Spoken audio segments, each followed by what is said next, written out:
Fala pessoal, fala galera, chegando aqui na Voz Trabalhadores, estúdios da Voz Trabalhadora, meu humilde galpão aqui no fundo, tá galera? Tô ainda reformando meu escritório, em breve estarei em novas dependências aqui, novos estúdios da Voz Trabalhadora, mas vamos que vamos por enquanto aqui nessas dependências aqui, o importante é o conteúdo que a gente está trazendo aqui para analisar com vocês. Já vamos começar embalado aqui, ó, galera. Sem mais delongas, vamos começar com a grande pergunta, né? Bolsonaro será preso? Bolsonaro será preso? Digam aqui no chat. Quem é que acha que o Bolsonaro será preso? Diz aqui no chat, será, não será, por que será? Será preso por quê, hein, pessoal? Por ser golpista, por falsificar cartão de vacina, por ser ladrão de joias, pelo que mais, né? São tantas coisas, são tantas emoções, né? Como diz aquela música, são tantas delinquências, né? Que é até difícil da gente saber por qual delas o Bolsonaro será preso. Essa é a grande pergunta aqui que o Eugênio Aragão, que está aqui do meu lado, responde, ó, nesse vídeo aqui, numa entrevista para o DCM. Mas antes disso, eu quero pedir aqui, ó, chega deixando a curtida, tá, galera? E diga no chat de que cidade estão falando. Isso aqui é a coisa mais importante, tá? Que vocês podem fazer pelo nosso canal. Mais do que deixar superchat, deixar super sticker, se tornar membro do nosso canal, que a partir de R$ 1,99 por mês você se torna membro, ó.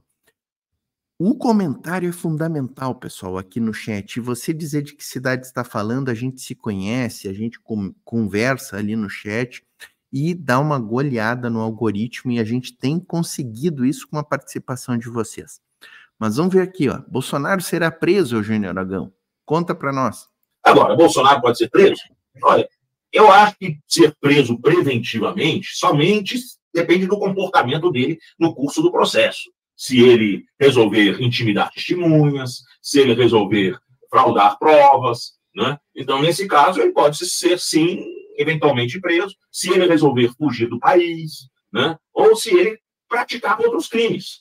Aí ele pode ser preso, sim. Mas, no momento, não me parece que existe, por si só, algum tipo de razão para prender Bolsonaro, né? Eu vou avançar aqui, ó. Se ele fizer manifestação na Paulista, né? Se ele participar de eventos golpistas, né? Mas o Eugênio Aragão tá certo aí na posição dele. É que eu acho assim que ele já fez muita coisa que seriam requisitos para a prisão preventiva. Ele já poderia ter sido preso preventivamente se o Alexandre de Moraes quisesse, né? O Alexandre de Moraes não quis comprar essa bronca, na minha opinião, tá? É verdade que Bolsonaro ele não mudou o discurso dele. Ele continua tendo um discurso golpista, né? Continua dizendo que ele ganhou as eleições, né? Então, isso é algo que, eventualmente, pode ser considerado uma instigação que eu tô falando? à desobediência civil, uma instigação a tumultos, a quebra da ordem pública, e, eventualmente, ele pode ser considerado um risco à ordem pública. E, nesse caso, ele poderia pegar uma prisão preventiva, né? Mas eu não acho que hoje seja o caso. Ele pode ser condenado. Aí sim, sendo condenado, aí, uma vez que a decisão transite em julgado, provavelmente, porque os crimes de que ele é acusado são crimes graves, provavelmente ele possa sim ter que, vamos dizer, pagar uma pena de reclusão. Mas a grande situação atualmente, né, pessoal, tem dois pontos aqui que eu quero trazer nessa questão do Bolsonaro, né? O primeiro deles é que o Bolsonaro é um cadáver político, né, gente? A gente trouxe aqui no canal na última semana aí um react que a gente fez com um vídeo do Helder Maldonado, do Galãs Feios, das manifestações do Bolsonaro completamente flopadas, né, em Recife, no Rio de Janeiro, por onde ele passa em Alagoas, né, por onde ele passa ele não arrasta mais ninguém. No Rio de Janeiro tinha menos de 50 pessoas na carreata que ele promoveu, subiu em cima do carro, foi um filme de horror, né? Um filme de horror. Então, esse é o primeiro ponto. Então, como um cadáver político, talvez nem seja bom dar essa munição para ele de prendê-lo e transformá-lo em algo que ele não, definitivamente não é e não será, né?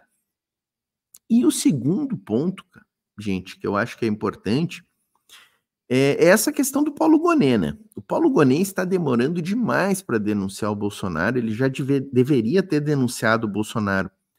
Na questão das joias, que ele recebeu há um mês já, o relatório da PF, já deu tempo suficiente para ele ofertar a denúncia. Na questão da pandemia, que nós temos o relatório da CPI da pandemia, que estava com Aras e passou agora para o Paulo Gonet, está lá engavetado num canto da PGR lá. Gente, coloquem-se no lugar das vítimas da pandemia, dos familiares das pessoas que morreram na pandemia. Seria uma grande resposta institucional da PGR oferecer essa denúncia para o STF transformar o Bolsonaro réu nessa questão aí da Covid, né? E na questão do golpe, gente, tem também o relatório da CPMI do golpe que já poderia ter justificado uma denúncia. Tem que esperar a polícia, Portinho, é mais acertado esperar o relatório da PF. Não, mas tu pode ofertar a denúncia, isso é uma questão que muita gente não sabe. O Ministério Público pode ofertar a denúncia e aditá-la no curso ou até oferecer novas denúncias com base nos mesmos fatos por outras circunstâncias. Então o Paulo Gonet definitivamente está em dívida com a sociedade brasileira nessa questão de denúncias de Jair Bolsonaro. Já deveria ter denunciado, está cada dia que passa ele fica mais em dívida com a sociedade brasileira. O Cleiber Cardoso está impaciente aqui no nosso chat. O Gonet não está muito devagar, Aragão? Eu acabei de falar. Eu acho que não. Acabei de falar, não sabia. É verdade que os fatos mais graves ocorreram em 8 de janeiro do ano passado. Até vou trazer aqui. Eu estou assistindo pela primeira vez, estou assistindo junto com vocês esse vídeo do Eugênio Aragão, tá, pessoal? Não é assim que eu quis me antecipar. O Portinho falou antes, sabia? Não, pergunta aí. Ele perguntou, o Gonet não está muito atrasado? Eu já respondi aqui, ó. Eugênio Aragão, pelo jeito, vai em outra linha. Mas houve uma investigação muito meticulosa e ele está dentro do seu tempo. Né? Não tem razão nenhuma para o Gonet ser acusado de estar fazendo o jogo de empurrar como o Aras fazia. Né? Isso absolutamente não. Eu não chego nesse ponto. Não acuso o Gonet de estar fazendo o mesmo jogo do Aras, ser do mesma laia do Aras. Mas que ele está atrasado, ele está. Que ele já poderia ter ofertado denúncia, ele já poderia. Agora, ele tem que agir também com muita cautela no ano eleitoral, para não ser acusado de estar manipulando as investigações para prejudicar a oposição nas eleições. Né? Então, é terapia. Não, aí eu discordo frontalmente do meu querido Eugênio Aragão. Gosto demais do Eugênio Aragão, mas aqui a gente diverge frontalmente. Acho que ele não tem que pensar em período eleitoral nessas circunstâncias, todos esses indícios de práticas criminais, não só indícios, provas materiais, provas robustas, indiciamento pela Polícia Federal.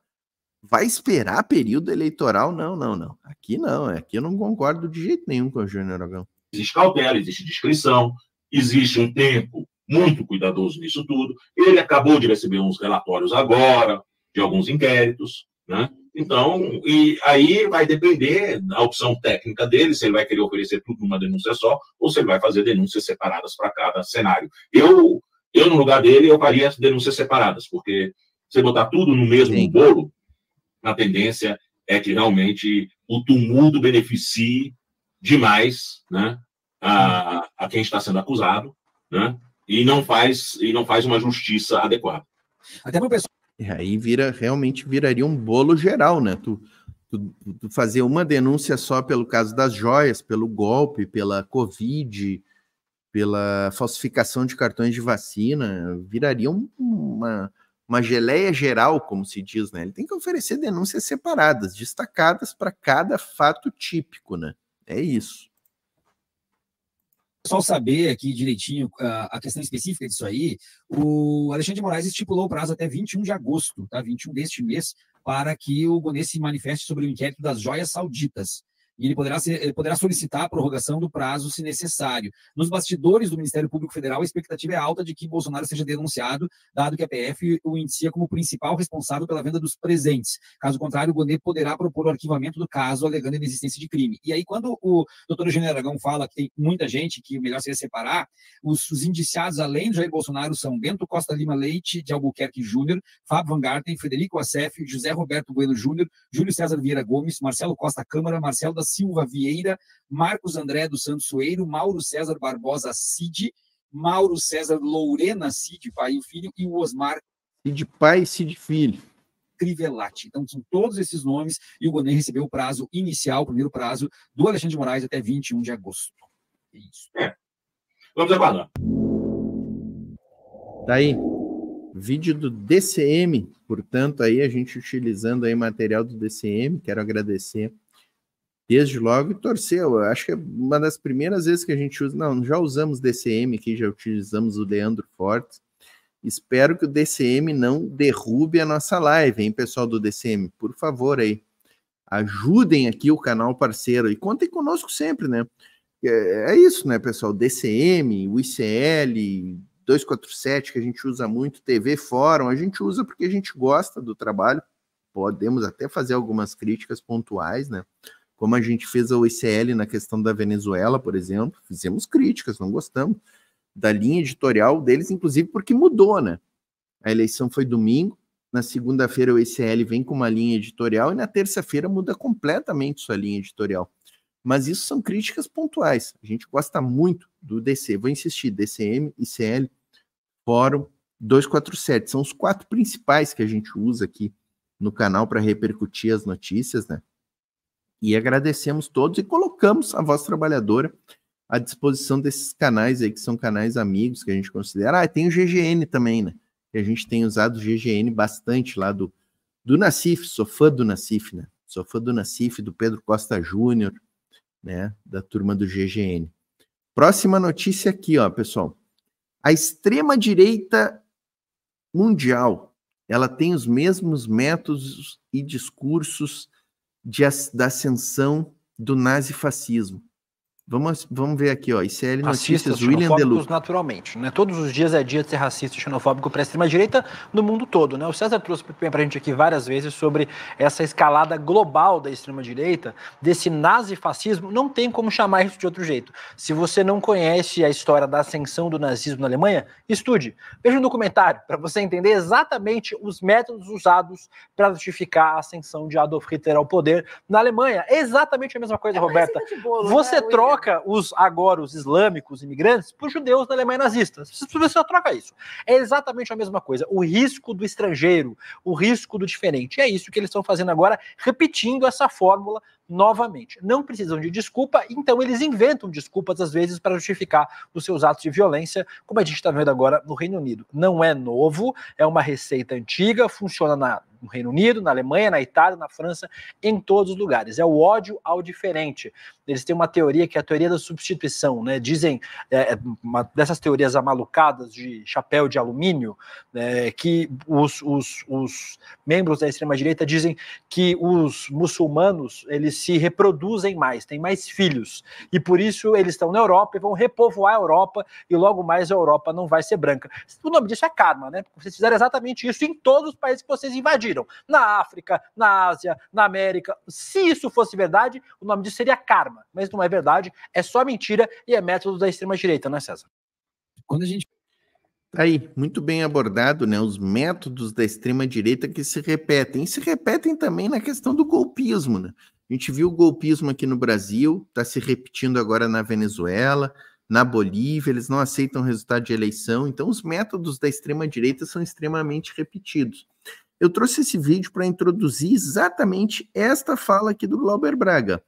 Glauber Braga dá a receita para a esquerda reconquistar os votos que perdeu para a extrema-direita. Como enfrentar a extrema-direita? Antes de soltar ele aqui, ó, eu vou pedir para vocês me dizerem no chat de que cidade estão assistindo. Isso aqui é importantíssimo para a gente driblar o algoritmo e ganhar do algoritmo, tá, galera? Então, peço a contribuição de vocês aí e peço a curtida, né? Deixa aquela curtida amiga aí que é fundamental para nós. A gente fala do centro do Rio de Janeiro, a gente fala de uma cidade que não enxerga muitas vezes o que não é a zona sul do Rio de Janeiro, o que não é a orla, o que não é os bairros nobres. Até quando o campo progressista vai enxergar políticos como Eduardo Paes como solução para os problemas da capital carioca? Professor, assim, o teu questionamento é muito interessante, porque eu acho que ele não é uma questão pontual e localizada no Rio. Ele tem uma relação direta com duas teses que se confrontam no campo da esquerda e que necessariamente não tem muito jeito. Quem está nos acompanhando, em algum momento, vai ter que fazer a opção em relação a uma delas. É fato que, em determinados momentos, você tem que fazer alianças táticas. Eu não estou dizendo que, taticamente, você não possa fazer alianças com alguém que está para além do seu campo, né? Evidentemente, isso tem que acontecer. Um exemplo típico é a aliança tática que foi feita no segundo turno das eleições presidenciais para que Lula derrotasse Bolsonaro, né? Ali não tinha gente só de esquerda, certo? Tinha gente dos mais diversos campos políticos. Foi importante? Foi. Normalmente, só falam da importância que teve essa aliança nos apoios que vieram da direita. Mas numa eleição tão apertada, todo o apoio foi muito importante, inclusive da esquerda radical. Ou seja, o conjunto das forças teve importância naquele resultado. O problema é quando essa tática, que pode ser utilizada eventualmente, se transforma em estratégia. Ou seja, parte do pressuposto que, a partir de então, em nome de um enfrentamento à extrema-direita, só existe uma solução, que é um abraço que tem que ser realizado entre a velha direita e a esquerda moderada, ou social-liberalismo, como vocês queiram chamar, ou centro-esquerda. E a única alternativa, então, é a união. É um abraço dessas forças, porque senão você não consegue derrotar essa extrema-direita, ou seja, se junta todo mundo contra a extrema-direita. O problema é que quando isso vira estratégia e você tem um governo eleito com essa tática, mas que assume como estratégia, a ala direita sempre cobra a manutenção de um programa econômico onde os seus interesses não sejam colocados em xeque. E não... A direita sempre vai cobrar o liberalismo, né? A aplicação do programa liberal econômico. Essa é a questão, né? Então, vou me adiantar, talvez, ao Glauber aqui. Dei uma cortada no Glauber, né? Mas eu acho que assim, ó, a esquerda tem que abandonar essa questão eleitoreira. Tem que retornar às bases, fazer política no dia a dia, não só na época de eleição. Como eu tenho visto, eu abro o meu Instagram ali, como eu tenho visto gente que é candidata agora, gente que não, sabe? Não é ninguém, gente. Gente que não é ninguém durante os 365 dias, quanto que dá? 1.400 dias, né? Os 4 anos dá mais ou menos uns 1.400 dias em 4 anos aí. A pessoa fica 1.300 dias, sabe? Dentro de casa, sabe? O candidato de apartamento, né?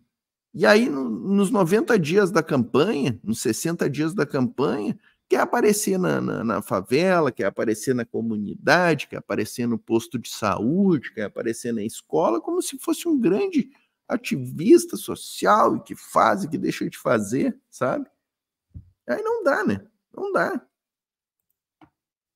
Não colocar em xeque os interesses da ala direita dessa tática que juntou todo mundo é não garantir direitos materiais robustos para a classe trabalhadora, que precisa ter a esperança de que a sua vida melhorou com robustez a partir do momento em que a extrema-direita não está no exercício, por exemplo, da presidência da República. Como ilustração disso, eu quero gastar minhas energias dialogando, como fiz no final de semana, com os moradores de Santa Cruz, da Zona Oeste do Rio de Janeiro, lá da Casa da Moeda do Brasil, trabalhadores e trabalhadoras, mostrando que um programa de esquerda foi fundamental para que a Casa da Moeda não fosse privatizada, que a mobilização deles foi fundamental para isso.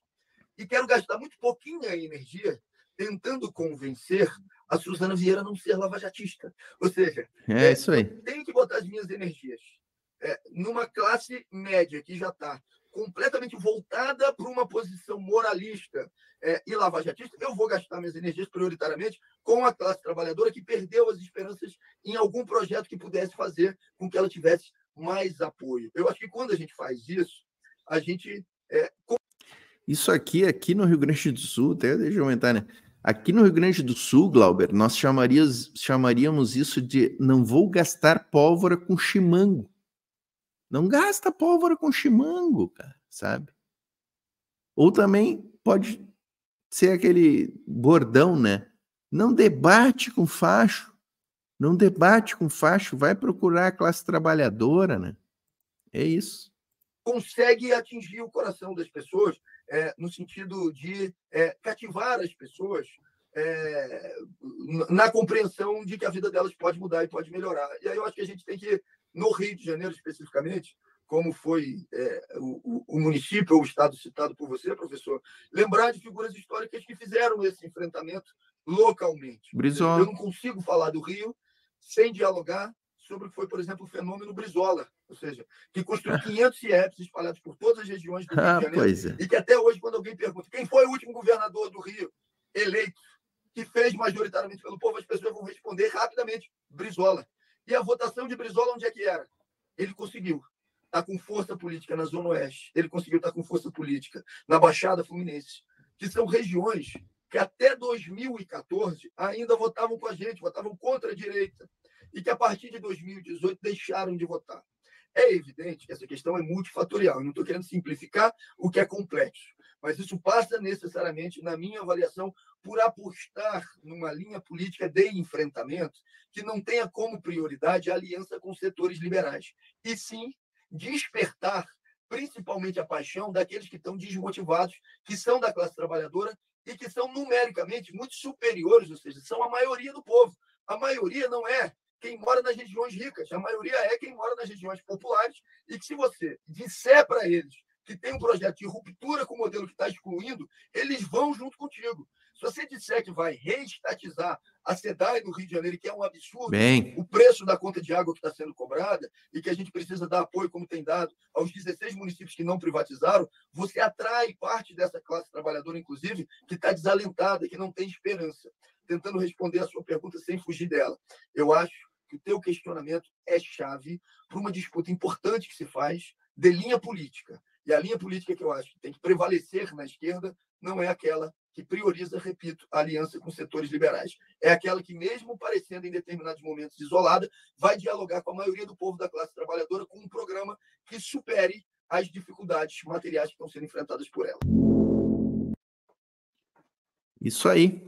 Perfeito, Glauber Braga, né? Perfeito. Materialidade oferece para o povo um discurso, como é que diz o professor Nildo Ourix, com o pé fincado na rapadura. Com o pé fincado na rapadura, materialidade mostra para o povo que é possível ter transformações materiais com aquela candidatura, com aquela proposta. E mostra para o povo que é o socialismo que vai salvar eles, não é o, sabe, aponta que é o capitalismo que é culpado pelas mazelas dele e diz o que é o socialismo e as transformações materiais que o socialismo vai trazer para o povo. É isso, para de ter medo de falar a palavra socialismo. O primeiro passo para a nossa esquerda é parar de ter medo de dizer que é socialista, parar de ter medo de usar a cor vermelha, sabe? Parar de querer pousar de liberalzinho para agradar a Suzana Vieira, como disse ali o Glauber, né? É isso, tem que parar de querer agradar as Suzanas Vieiras, né? Galera, mas vamos avançar aqui, vamos avançar, tá? Comunidades indígenas atacadas, gente. Ruralistas com privilégios no orçamento da União, em créditos, reforma agrária que não sai. Vamos para o capítulo ruralistas aqui. Tem 3 vídeos aqui que eu vou trazer para vocês, tá? Do ICL Notícias, abordando essas questões aí ligadas aos povos indígenas, à questão agrária no Brasil e aos favores que o Estado brasileiro concede aos ruralistas, ao agronegócio, que não é agro, é pop, coisa nenhuma, é o agro sanguessuga do orçamento da União, tá? Antes de começar, eu vou pedir para vocês deixarem a curtida e dizerem no chat de que cidades estão assistindo. Isso aqui é muito importante para nós, tá, pessoal? Movimentar os comentários no chat aí. dizer a cidade que vocês estão assistindo é uma das formas. Pode deixar críticas, sugestões, que vocês quiserem dizer no chat, tá, galera? Você que está acompanhando aí de perto, né, toda essa situação, eu queria justamente perguntar, a gente trouxe um pouco do contexto, né, dos vídeos que estão sendo divulgados, também das denúncias. O que te chama a atenção de mais grave, né? Você que acompanha tão de perto essa situação dos Guarani Kaiowás, quais são as principais denúncias, o que você acha que tem de ataque mais grave contra eles acontecendo nesse momento? Olha, é uma soma de ataques, né, contra os Kaiowá, mas também contra a própria instituição, Fundação Nacional dos Povos Indígenas, que já praticamente finalizou o estudo de identificação dessa terra indígena com a publicação da portaria em 2011. Então, portanto, temos 13 anos de ataques jurídicos impedindo a ação do processo, né? Que à medida que a FUNAI aprova o relatório, ele é encaminhado para aprovação do Ministério da Justiça como declaração daquela terra indígena e depois vai ao presidente da República para homologação. E os Kaiowá já estão ali há 13 anos aguardando o seu direito ser reconhecido, né? Enfim, pelo Ministério da Justiça e pela Presidência da República. E a gente lembrando quem são esses povos indígenas, como eles têm tamanha resistência, né, para aguentar esses 13 anos e até mais. A gente lembra que essa terra indígena, ela remonta a decretos de criação de 1951, né, onde que se criavam as reservas indígenas no interior do país. A gente lembra daquele filme Xingu, né, sobre os irmãos Vilas Boas. Sim. Essa terra indígena também fazia parte daquele montante de terras indígenas que foram demarcadas, né?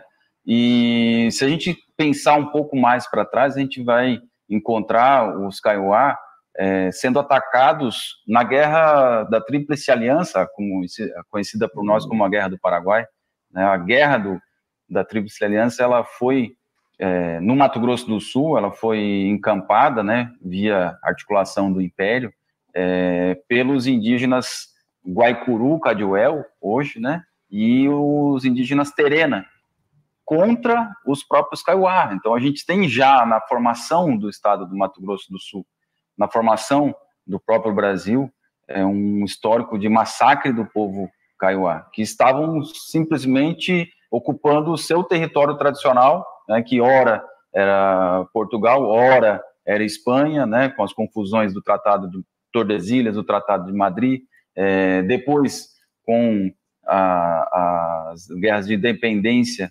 da Espanha, Paraguai se organizou, Brasil se organizou para ocupar o território, Bolívia se organizou para ocupar o seu território no interior, e estavam ali, estão até hoje os Kaiowá, dizendo, esse território é nosso, né? A palavra tecorrá, na língua deles, é aldeia, é onde se vive, né?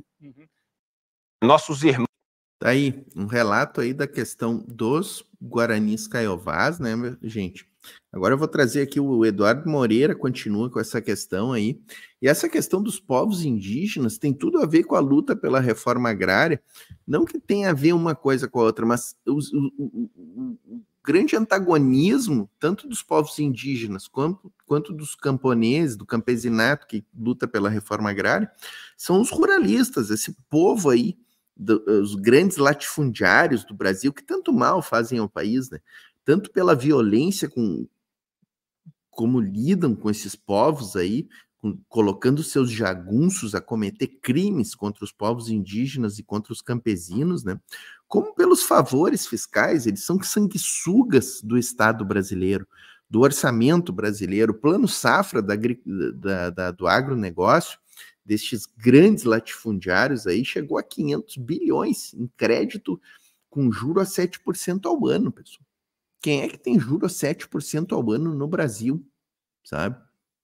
Ah, Portinho, mas tu é contra a agricultura. Não, pessoal, eu não sou contra a agricultura. Eu sou defensor até Olha, eu vou em chuva de canivete para defender o agricultor, o pequeno e médio agricultor, o pequeno e médio agricultor, não só o pessoal do MST, pequeno e médio agricultor, agricultura familiar. O médio agricultor é aquele que tem 100 hectares de terra, ou mais até, que tem 50 pessoas trabalhando para ele, é um empresário. Eu sou contra o latifundiário, gente. O latifundiário que tem terras que ele não consegue nem enxergar a terra dele, não consegue nem chegar na terra dele.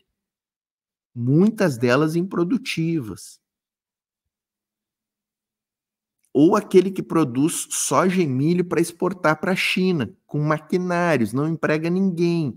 O dinheiro da exportação é 0% de imposto, não fica nada para o Brasil. Ele planta com sementes transgênicas, ele usa agrotóxicos, e isso com o nosso dinheiro, gente. Então eu quero que esses 500 bilhões que vai para grandes latifundiários sejam destinados para a agricultura familiar, para o pequeno e para o médio empresário, para produzir comida. Porque quem bota comida aí na tua mesa não é o agronegócio. O agronegócio produz soja e milho para vender para a China, gente, para exportar. Quem bota comida na tua mesa, tomate, cenoura, alface, carne, leites, derivados, quem bota isso na tua mesa é o pequeno e médio agricultor. Esse eu defendo. Esse eu defendo. Vamos com o Eduardo Moreira aqui. Irmãos e irmãs indígenas da região no entorno de Dourados, você tem ali Douradina, principalmente, onde isso está acontecendo, onde acontece uma retomada dos Guarani Caiovás, indígenas que foram arrancados de suas terras pelos fazendeiros, né, que dominam ali completamente todas as instituições. Então, eles dominam ali os policiais, os delegados, o sistema de justiça, as prefeituras, tudo. Eu, Eduardo, fui passar uma temporada com eles e não acreditei no que eu vi. Todo mundo que você encontra tem algum parente que já foi morto. Eles vivem em estado de guerra constante. Crianças que são assassinadas. Eu vi várias crianças cegas porque foram vítimas de ataques químicos. Ataques químicos, tipo guerra que você vê, ou porque no Vietnã, na Segunda Guerra Mundial, é Dourados ali onde o negócio acontece. E por denunciar isso, eu recebi milhares de ameaças. De morte foram mais de 1000, né? Aliás, entrei com vários processos, ganhei todos os processos, campanha de clube de tiro contra mim, para vocês terem ideia. Nossos irmãos e irmãs estão morrendo, atacados covardemente. Eles denunciam que as forças nacionais de segurança não estão fazendo nada, estão vendo e não estão fazendo nada. Só que isso acontece há anos. Há anos. Meu irmão, minha irmã, não dá pra gente conviver com isso dentro do nosso país. E achar que, não, é lá, então o problema não é nosso. Aí é o seguinte, irmão, aí morreu tudo que você tem de bom dentro de você. Mas olha o dado que... E ali tá interessante, né, pessoal, essa questão que o Eduardo Moreira trouxe agora, né, que é essa questão que as forças do Estado ali, as polícias, não dão conta, né, não fazem o devido enfrentamento que tem que ser feito. Tem que ser feito o enfrentamento a esses grandes latifundiários que colocam os seus jagunços a queimar aldeias indígenas e queimar terras de assentamentos ou terras de pequenos agricultores com seus jagunços. Aí, neste episódio agora, veio a notícia de que os povos indígenas pediram socorro para a Força Nacional que foi enviada para aquela região e os integrantes da Força Nacional teriam falado: pega o teu povo e te manda desta área, senão vão te matar. Gente, isso é coisa que a Força Nacional fale? A Força Nacional... As forças de segurança pública estão do lado dos fazendeiros, dos latifundiários, e não dos povos indígenas e dos campesinos. Isso a gente não pode admitir mais no Brasil. Isso a gente não pode admitir. Foi um grande erro criar essa Força Nacional com integrantes das polícias estaduais, deslocados para uma Força Nacional, uma nova instituição. A Força Nacional, ela deveria ter sido criada. Sim, nós precisamos de uma Guarda Nacional, de uma Força Nacional, mas ela deveria ter sido criada com quadros novos, jovens, com concurso público novo, com treinamento adequado, com uma visão de direitos humanos e de proteção desses povos, não de botar lá policiais extremamente fascistizados das polícias estaduais, para compor uma força nacional que, de novo, não tem nada. Continua com métodos fascistizados e ficando sempre do lado errado, ficando ao lado dos latifundiários, dos jagunços, ao invés de estar do lado dos povos indígenas e dos campesinos. Como a gente já viu lá na Bahia, né? Quem não lembra na Bahia que a polícia militar da Bahia estava junto com os fazendeiros expulsando os povos indígenas e até assassinaram uma liderança lá na Bahia recentemente, alguns meses atrás, né? Seguimos aqui, pessoal. Eu vou falar para vocês agora que esse dado é outro dado que ninguém fala. Ah, porque o agro carrega o Brasil nas costas, porque esses caras, eles que estão carregando o PIB, que eles que geram emprego e não sei o quê. É o que o pessoal está falando há alguns anos no Brasil. Então, olha o dado que eu vou passar para vocês e eu desafio me provarem errado. Você sabe quanto que é 1 hectare de terra? São 10 mil metros quadrados. 10 mil metros quadrados é um campo do Maracanã de futebol, tá? Quando a gente fala desses escândalos do Arthur Lira, quando a gente fala desses escândalos de, enfim, vários políticos que são fazendeiros e que tem um monte, a gente fala 1.000 hectares, 2.000 hectares. 2.000 hectares, imagina? São 2.000 campos de futebol, 3.000 campos de futebol. É muita coisa. Se você pegar no Brasil os donos de terras médio e grandes, cuja dívida que o cara tem, as dívidas que as terras dele têm com a União, de impostos, de pagamentos de taxas, etc., é maior do que o valor da terra. Então, olha que loucura. A terra do cara deve mais para a União do que o valor da terra. Você sabe quantos hectares dão? Milhões. Mais de 5 milhões de hectares no Brasil, de proprietários médios e grandes de terras, cuja dívida do dono da terra com o Estado é maior do que o valor da terra. O que você poderia e deveria fazer, irmão? É o seguinte, você está devendo 50 milhões para a União... Desapropria e entrega para a reforma agrária, é isso, né? A terra vale 30 milhões, toma a terra do cara, claro. E aí, se é o seguinte, acabou o problema de reforma agrária, acabou o problema de inflação de alimentos, acabou boa parte do problema de gente pobre tendo que vir para a cidade e que quer ficar no campo. São mais de 5 milhões de hectares de terras onde os proprietários devem mais para a União do que o valor das terras deles. E a gente dizendo que esses caras carregam o Brasil nas costas com imposto? Os caras são caloteiro, devedor. Grave esse dado que eu estou falando. O mercado conseguiu, parabéns. É isso aí, perfeito. Eduardo Moreira ainda trouxe esse outro ponto, né? Vamos lembrar, além disso que o Eduardo Moreira falou, que são os caloteiros, são grileiros, a maior parte deles são grileiros, né? Que conquistaram esses latifúndios grilando propriedades públicas, né?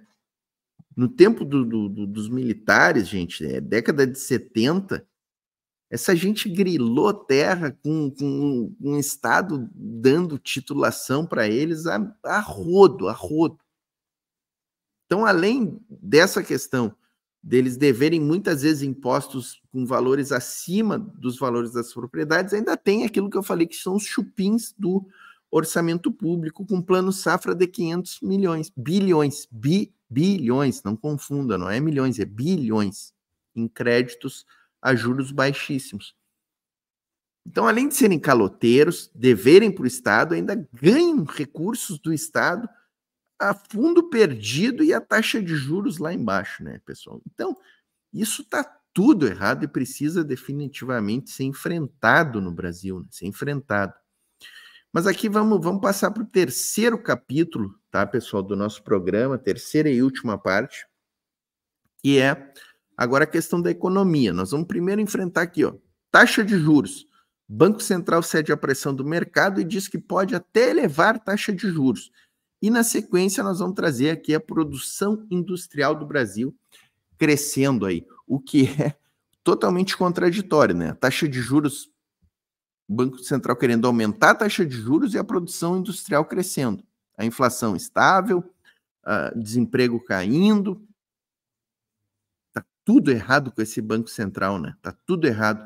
Que bom que a gente se livra do Campos Neto agora no fim do ano, né, pessoal? Vou soltar aqui o vídeo, mas antes aqui, ó, chega deixando a curtida, tá, galera? E comentando no chat, dizendo de que cidade vocês estão assistindo. Isso aqui é fundamental para o nosso canal vencer o algoritmo. Mercado financeiro, vocês reclamaram tanto aí que foi leve, né? Eu achei bem duro, inclusive, o comunicado do Copom após a divulgação aí da política monetária na última quarta, né? Que ele colocava bastante peso, um parágrafo inteiro falando sobre questões fiscais, falando aí, dando pitaco aí, fazendo duras críticas à condução da política fiscal do governo federal, agora foi lá e realmente chutou o balde, né? Foi lá e simplesmente fez uma nota duríssima, mas muito mais dura do que o comunicado que saiu logo após a divulgação da Selic na quarta, e muito mais alinhado com o que o mercado pediu a partir daquele momento. Então, basicamente, o Banco Central é independente, né? Mas olha aí que independência bonita, né? O mercado pediu uma nota mais dura e agora foi entregue uma nota mais dura, né? Inclusive colocando aí que não vai hesitar se precisar subir taxa de juros aí para convergir a inflação à meta, né? Então, o Banco Central está querendo aí, o Banco Central não, o mercado financeiro está começando a exigir uma possível alta na taxa de juros aí para controlar o câmbio, sendo que quem fez esse câmbio aí foi justamente ele, num processo especulativo brutal, né? Boa parte aí do câmbio eles falam, é por causa de problemas fiscais, né? Então, ontem também acho que os problemas fiscais acabaram, né? Porque a única moeda que começou a cair no mundo foi o real, né? Então, acho que deve ser por isso que o Brasil começou a ter essa situação. Mas você vê, o mercado financeiro ganhou e ganhou bonito dessa vez aí. Roberto Campos Neto, uma pessoa muito independente aí, deve ter realmente colocado a mão na cabeça, falando, não, eu acho que eu vou colocar minha posição independentemente aqui, uma posição muito independente. O mercado, não, tudo bem que é coincidente que o mercado financeiro pediu a semana inteira, né? Mas eu acho que não tem nada uma coisa a ver com outra, né, Débora? Assim, né? De independente ele não tem nada. Ele é um vagabundo, isso sim. Campos Neto é um vagabundo a serviço do rentismo nacional, tá? Um vagabundo a serviço dos banqueiros e dos rentistas, com esse trabalho que ele faz aí, sabotando a economia do Brasil, tá? Deixando a taxa de juros em 10,5%, uma vergonha. É a segunda taxa de juros real mais alta do mundo atualmente. Uma vergonha, sabotando a nossa economia, dificultando, né, o crescimento da nossa economia, e mesmo com ele a economia vem dando bons sinais, né, o desemprego caindo, a renda aumentando, a produção industrial que a gente vai ver agora na sequência aqui, crescendo 4% no último trimestre. Mesmo com esse sabotador, com este bolsonarista que foi votar com camiseta da seleção brasileira, trabalhou na campanha do Jair Bolsonaro, indicado pelo Jair Bolsonaro, mas ele está saindo, agora em dezembro ele sai do Banco Central, tá? Então a gente se livra desse sabotador aí, Campos Neto, tá? Mas é só importante que o pessoal tenha em mente isso aqui, ó, para que ninguém que assiste aqui o nosso canal, outros canais, pense em achar que Campos Neto, Tarcísio Freitas, o outro lá de Minas Gerais, que eu nem me lembro o nome do Partido Novo, lá, ninguém presta no Partido Novo, né, gente? Ninguém pode pensar que essa gente tem preocupações com o Brasil, com a classe trabalhadora, sabe, gente? Esse pessoal tá só preocupado em fazer o jogo sujo, fazer o serviço sujo para os seus patrões, que são os ricos e bilionários, a burguesia, a alta burguesia brasileira e internacional e os grandes latifundiários. Esses são os patrões dessa gente. É a essa gente que eles prestam serviço. Vamos ver aqui, ó. Disparou a produção industrial no Brasil no último trimestre, tá, pessoal? Vamos ver aqui, ó. Tem ótimas notícias aí vindo da indústria. Saiu nessa manhã a pesquisa mensal industrial e a gente tem um resultado muito expressivo aí para esse mês de junho. Aí a gente teve 2 quedas consecutivas em maio e em abril. E agora, o mês de junho, a gente apresentou uma alta de 4,1%, uma alta generalizada e também de qualidade. A nossa maior alta foi em bens de consumo duráveis. Então, a gente fez aí produtos com bastante qualidade. A gente também teve uma alta mensal aí em bens de capital, ou seja, então também temos investimento aí sendo realizado. E a gente preparou, inclusive, aqui uma tela para vocês verem da onde que está vindo essa alta aí da indústria, né? Então, vamos colocar aqui o gráfico aqui para vocês verem aí a indústria, né? Não sei se temos o gráfico. Temos o gráfico sim. Não, tava aqui o gráfico. Hã? Tava aqui o gráfico. Tava aí o gráfico aí? Aí, aqui, ó, o gráfico está aqui, ó. Vamos lá ver, então, a gente tem, então, que subiu de maneira geral 4,1%. A extrativa, ou seja, que são a indústria de petróleo, a indústria de extração de minérios, basicamente a gente está falando de Vale do Rio Doce e Petrobras, subiu 2,5%. Setor de bebidas também sumiu 2,7%. Setor 3,5%, setor de alimentos 2,7%, setor têxtil 0,9%, e aqui é um setor que estruturalmente está muito complicado aí, que é o setor de vestuários. A gente está sofrendo muito, eu vou bater sempre nessa tecla, a gente até já discutiu isso, que é na questão das taxas de importações, mas é aqui que bate bastante aí a questão aí das taxas das blusinhas aqui, porque o setor têxtil está com quedas consecutivas aí mensais, mesmo quando todos os outros ramos industriais crescem, o setor de vestuários não consegue crescer. Então a gente... Aí que a porca torce o rabo, ele ia dizer, né? Metalurgia subindo 5%, hein, pessoal? Isso aqui é extremamente importante porque é a indústria de base, né? Ela é base para todas as outras indústrias e ela aponta um futuro. Se a metalurgia está crescendo 5%, é sinal de que vem novos índices de crescimento aí nas outras indústrias que utilizam os componentes da indústria da metalúrgica, né? Não está muito bem justamente nesse setor. O setor de metalurgia, que é muito importante, porque mostra para a gente, assim, quando esse setor está aquecido, significa que a gente provavelmente vai ter esse efeito rebote nos outros setores, porque é um setor de base, que é um setor que fabrica produtos para ser usado na produção de outros produtos, teve uma boa alta, ó. Uma alta de 5%. Informática cresceu 1,7%.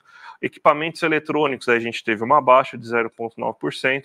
Máquinas e equipamentos, que também são bens de capital, ou seja, bens que produzem outros bens, uma alta de 2,4%. E automóveis, 3,1%. Então a gente vê uma alta generalizada, de boa qualidade, não fazendo somente itens de baixo valor agregado, de consumo imediato, como alimentos e bebidas, mas também fazendo itens de consumo duráveis, aí, como, por exemplo, equipamentos de informática, veículos, também fazendo produtos aí de bens de capital, que são aqueles produtos que justamente vão ser usados para aumentar o nível de investimento no futuro. Então, a gente tem um bom cenário aí econômico da indústria, a indústria que está surpreendendo muito aí nesse momento, Débora. Tá aí. E tá certo ele ao apontar que está surpreendendo a indústria, né? Porque o investimento é baixíssimo, né, gente? Mesmo com baixo investimento,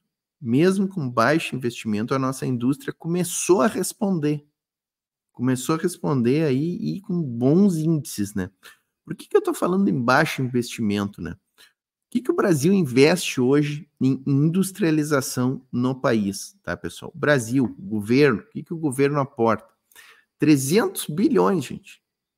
300 bilhões. É o novo plano de crescimento econômico lá que o Mercadante divulgou, né, do BNDES, junto com a Haddad, houve até uma cerimônia ali, acho que em abril, se não me falha a memória, né, ou março, foi divulgado esse plano de industrialização aí, que na realidade não era um plano novo, eles pegaram todos os investimentos que estavam dispersos aí com verbas do governo federal e do BNDES, juntaram tudo num plano só e divulgaram como um plano de investimentos, né?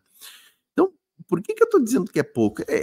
Porque é muito pouco. 300 bilhões para um país do tamanho do Brasil, com uma economia do tamanho da do Brasil. Vamos pegar só uma questão aqui, ó, pessoal. Não vou nem pensar nas isenções fiscais que a gente tem hoje no Brasil, que chegam aí a 500, 600 bilhões, tá? Ou seja, é 2 vezes o que a gente investe na industrialização, é o que a burguesia brasileira tem de isenções fiscais, tá? Pegar outro ponto. Dívidas tributárias com a Fazenda Nacional. Boa parte delas de empresas que não recolhem as contribuições do INSS. Para nem falar na reoneração da folha de salários, né? Vamos deixar a reoneração folha de salários fora disso, tá? Porque também é algo em torno aí de 150 bilhões essa questão da desoneração da folha de salários, tá? Mas vamos pegar essas dívidas tributárias aí, os inadimplentes, as empresas que não pagam seus impostos. Gira algo em torno aí, gente, de 600 bilhões. Quais são os grandes devedores aqui? Bancos. Bancos, basicamente, tá? 600 bilhões essa gente deve para a União. Já pensou? São 2 planos de industrialização desses. E agora vamos pegar o grande ponto. Serviço de pagamento da dívida pública. Juros do Campos Neto, que a gente acabou de falar aqui, tá, pessoal? Que está em 10,5% hoje, tá? Cada 1% que cai ou sobe dessa taxa de juros é uma diferença de 40 bilhões no orçamento, tá? Ou seja, se cair de 10,5% para 5,5% essa taxa de juros, que ainda vai ficar alta em 5,5%, porque a nossa inflação está em 13,5%, mais ou menos, tá? Se cair 5 pontos percentuais, são 200 bilhões que nós poderíamos deixar de pagar em juros da dívida pública para os rentistas, para os banqueiros, e, quem sabe, investir, dobrar o recurso para programas de industrialização, por exemplo.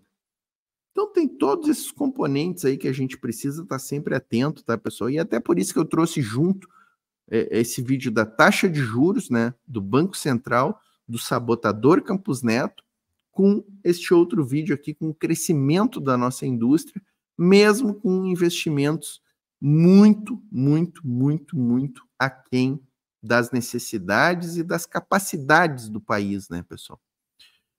Mas é isso. Aqui tem temas já que a gente podia explorar em outras lives, né, pessoal? Taxa de juros, investimentos em industrialização, a questão do serviço da dívida pública, os inadimplentes, né, a folha de salários do INSS que a gente desonerou aí há décadas já, e quanto dinheiro a gente deixou de ter, né, investido no crescimento e desenvolvimento do país em políticas públicas, né? Mas estamos chegando ao fim, pessoal, de mais um Visão Trabalhadora. Estou vendo aqui, estamos com 50 minutos. A ideia do Visão Trabalhadora, né, gente, é 30 minutos, mas a gente sempre alarga mais. Pelo menos estamos ficando abaixo de 1 hora, tá? Isso aí já é uma conquista para nós. Galera, assim, ó, para finalizar, tá? O Pix do canal, tá? Tá aqui, tem o QR Code aqui em cima também. Então, quem puder contribuir aí com o Pix, né? Quem não deixou ainda a curtida, deixa a curtida. Diga no chat de que cidades estão assistindo. Isso aqui é muito importante para nós. Quem puder se tornar membro do canal aí, ó, a partir de R$ 1,99 por mês, ajuda demais o nosso trabalho. Estamos com 150 membros já no canal aqui. Você entra para a nossa comunidade, ganha mimos ali, emojis, selinhos especiais, tem preferência nos seus comentários ali na leitura. A gente tem tentado responder os comentários aí de todos, né, mas especialmente dos membros. E vamos criar um grupo de WhatsApp para os membros aí na sequência, tá? Onde a gente vai poder conversar com mais proximidade ali. E os grupos, né? Já que eu falo em WhatsApp, tem o grupo do WhatsApp e do Telegram do canal. O WhatsApp hoje é mais para informações, né? A gente manda ali no WhatsApp as notificações, o link dos vídeos que a gente publica no canal, né? E o Telegram também, né? O Telegram que é com M, né? A gente não muda isso aqui, ó. Faz meses que a gente solta, dá essa faiscada aqui, esse Telegram aqui escrito errado, né? Mas vai. Os links estão na descrição do vídeo, tá? Do grupo do Instagram e do WhatsApp. Convido vocês a se inscreverem lá, se cadastrarem nos grupos, serão muito bem-vindos. E para fechar aqui, né, pessoal, não podemos deixar de falar nisso aqui, né? Palestina livre. Sempre, do rio ao mar, Palestina livre. Paz entre nós, guerra aos senhores. Voltaremos ao canal em outra ocasião.